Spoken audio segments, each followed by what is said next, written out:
ओम नमः शिवाय।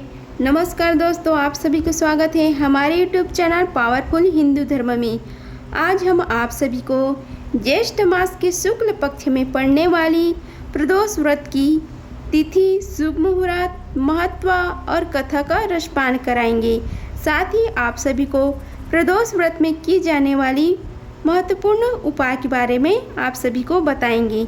आइए जानते हैं कि प्रदोष व्रत ज्येष्ठ मास में कब है। वैदिक पंचांग के अनुसार बुधवार को प्रदोष व्रत 19 जून को रखा जाएगा। वैदिक पंचांग के अनुसार प्रदोष व्रत हर महीने की त्रयोदशी तिथि को किया जाता है।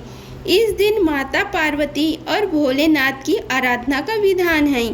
मान्यता के अनुसार इस दिन लोग भगवान शिव और माता पार्वती की पूजा करते हैं। उनको भोलेनाथ का आशीर्वाद प्राप्त होता है। साथ ही जीवन में सुख व समृद्धि बनी रहती है। वही आपको बता दें कि इस साल ज्येष्ठ मास का दूसरा प्रदोष व्रत 19 जून को रखा जाएगा। आइए आप सभी को इस प्रदोष व्रत की शुभ मुहूर्त के बारे में बताते हैं। वैदिक पंचांग के मुताबिक ज्येष्ठ मास के शुक्ल पक्ष की त्रयोदशी तिथि आरंभ 19 जून को सुबह 7:29 पर हो रहा है। वही इस तिथि का अंत अगले दिन 20 जून को सुबह 7:49 पर होगा। वही प्रदोष व्रत की पूजा शाम के समय करने का विधान है, इसलिए बुध प्रदोष व्रत 19 जून को रखा जाएगा। प्रदोष व्रत के दिन सूर्यास्त से 45 मिनट पहले और सूर्यास्त से 45 मिनट बाद तक भगवान शिव की पूजा का विधान है। अब हम आप सभी को प्रदोष व्रत में क्या क्या सामग्री किया जाता है तथा लिया जाता है उसके बारे में बताते हैं। शिव पुराण के अनुसार प्रदोष व्रत की पूजा के लिए पुष्प, पंचफल, पंचमेवा, दक्षिणा, पूजा के बर्तन, कुशासन, दही, शुद्ध देसी घी, शहद, गंगा जल, पवित्र जल, पंचरस, इत्र, जनेऊ, पंचमिष्ठान, बिलपत्र, धतूरा, भांग, बेर और शिव व माता पार्वती की श्रृंगार की सामग्री होनी चाहिए। अब हम आप सभी को इनकी पूजा विधि के बारे में बताते हैं। प्रदोष व्रत के दिन सुबह जल्दी उठकर स्नान कर लें और फिर साफ सुथरे कपड़े धारण करें। हो सके तो पीले या सफ़ेद कपड़े पहने। वही इसके बाद शिवालय में जाकर या अपने पूजा घर में जाकर भगवान शिव का दूध, दही और पंच अमृत से अभिषेक करें। उसके बाद भगवान शिव को पीले या सफ़ेद चंदन से टीका लगाएं। साथ ही भगवान शिव को धतूरा, भांग और बेलपत्र भी अर्पित करें। इसके बाद प्रदोष व्रत कथा का पाठ करें तथा आरती करें। फिर भगवान का प्रसाद वितरण करें। इस दिन माँ पार्वती के भी ध्यान करें। अब हम आप सभी को प्रदोष व्रत की महत्व के बारे में बताते हैं। इस दिन भोलेनाथ की पूजा करने से सुख व समृद्धि की प्राप्ति होती है।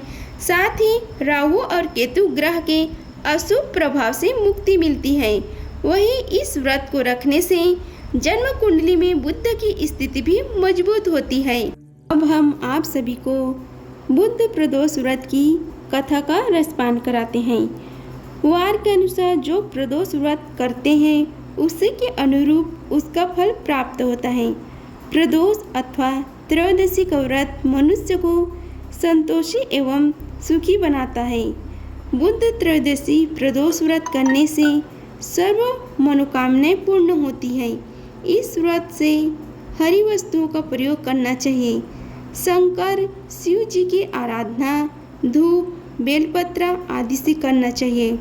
बुध प्रदोष व्रत की कथा के अनुसार एक पुरुष का नया विवाह हुआ था। विवाह के 2 दिन बाद उसकी पत्नी मैका चली गई। कुछ दिनों बाद वह पुरुष पत्नी को लेने उसके यहाँ गया। बुधवार को जब वह पत्नी के साथ लौटने लगा तो ससुराल पक्ष ने उसे रोकने का प्रयत्न किया कि विदाई के लिए बुधवार शुभ नहीं होता, लेकिन वह नहीं मानी और पत्नी के साथ बैलगाड़ी में चल पड़ा। विवश होकर सास ससुर ने अपने जमाई और पुत्री को भारी मन से विदा किया। नगर के बाहर पहुंचने पर पत्नी को प्यास लगी। पुरुष लोटा लेकर पानी की तलाश में चल पड़ा। पत्नी एक पेड़ के नीचे बैठ गई। थोड़ी देर बाद पुरुष पानी लेकर वापस लौटा। तब उसने देखा कि उसकी पत्नी किसी के साथ हंस हंस कर बात कर रही है और उसके लोटे से पानी पी रही है। उसके क्रोध आ गया। वह निकट पहुंचा तो उससे आश्चर्य का कोई ठिकाना न रहा, क्योंकि उस आदमी की सूरत उसी की भांति थी। पत्नी भी सोच में पड़ गई। दोनों पुरुष झगड़ने लगे। धीरे धीरे वहाँ काफी भीड़ एकत्रित हो गई और सिपाही भी आ गया। हम सकल आदमी को देख वे भी आश्चर्य में पड़ गई। उन्होंने स्त्री से पूछा, उसका पति कौन है? वह कर्तव्य विमूढ़ी हो गई। तब वह पुरुष सदा शिव जी से प्रार्थना करने लगी कि हे भगवान, हमारी रक्षा करें। मुझसे बड़ी भूल हुई है कि मैंने सास ससुर की बात नहीं मानी और बुधवार को पत्नी को विदा करा लिया। मैं भविष्य में ऐसा कदापि नहीं करूँगा। जैसे ही उसकी प्रार्थना पूरी हुई, दूसरा पुरुष अंतर्ध्यान हो गया। पति पत्नी सकुशल अपने घर पहुंच गए। उस दिन के बाद से पति पत्नी नियम पूर्वक बुद्ध त्रयोदशी प्रदोष का व्रत रखने लगे। अतः बुद्ध त्रयोदशी व्रत हर मनुष्य को करना चाहिए। अब हम आप सभी को बुद्ध प्रदोष व्रत में की जाने वाली उपाय के बारे में बताते हैं। शिव पुराण में प्रदोष व्रत की महत्ता के बारे में विस्तार से बताया गया है कि इस व्रत को करने से साधक को भगवान सदाशिव का आशीर्वाद प्राप्त होता है। ज्योतिषी के माने तो बुधवार को प्रदोष व्रत पर स्वार्थ सिद्धि योग, अमृत सिद्धि योग और रवि योग का निर्माण हो रहा है। इन योग में शिव परिवार की पूजा करने से साधक की सभी मनोकामनाएं पूर्ण होती है। आइए जानते हैं कि उपाय के बारे में।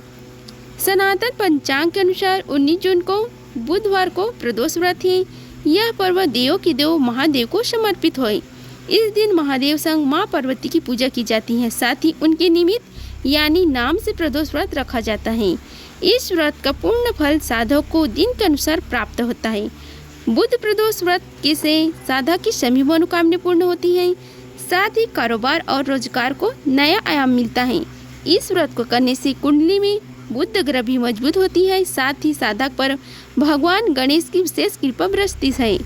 ज्योतिष शास्त्र में प्रदोष व्रत पर विशेष उपाय करने का भी विधान है। इन उपायों को करने से सभी प्रकार की परेशानी दूर हो जाती है। आइए जानते हैं कि वह उपाय क्या है। बुधवार को प्रदोष व्रत पर विधि विधान से शिव परिवार की पूजा करें। साथ ही पूजा के समय भगवान गणेश को दुर्वा अर्पित करें। भगवान गणेश को दुर्वा अति प्रिय है। आप 11 या 21 की क्रम संख्या में भगवान श्री गणेश को दुर्वा अर्पित कर सकते हैं। भगवान गणेश को मोदक अति प्रिय है। इसके लिए बुध प्रदोष व्रत पर भगवान श्री गणेश को मोदक अवश्य अर्पित करें। इस समय आप अपनी इच्छा भगवान गणेश से प्रकट कर सकते हैं। भगवान गणेश को मालपुआ भी पसंद है। बुध प्रदोष व्रत के दिन आप गुड़ मिश्रित मालपुआ भगवान गणेश को अर्पित कर सकते हैं। शास्त्रों में निहित है कि भगवान गणेश को मालपुए अर्पित करने से साधक की सभी मनोरथ सिद्ध हो जाते हैं। भगवान गणेश की कृपा पाने के लिए बुधवार के दिन पूजा के बाद अपनी आर्थिक स्थिति के अनुसार साबुत मूंग दाल, हरी सब्जी, मौसमी फल आदि चीज़ों का दान करें। इसके अलावा गौ माता को चारा खिलाएं।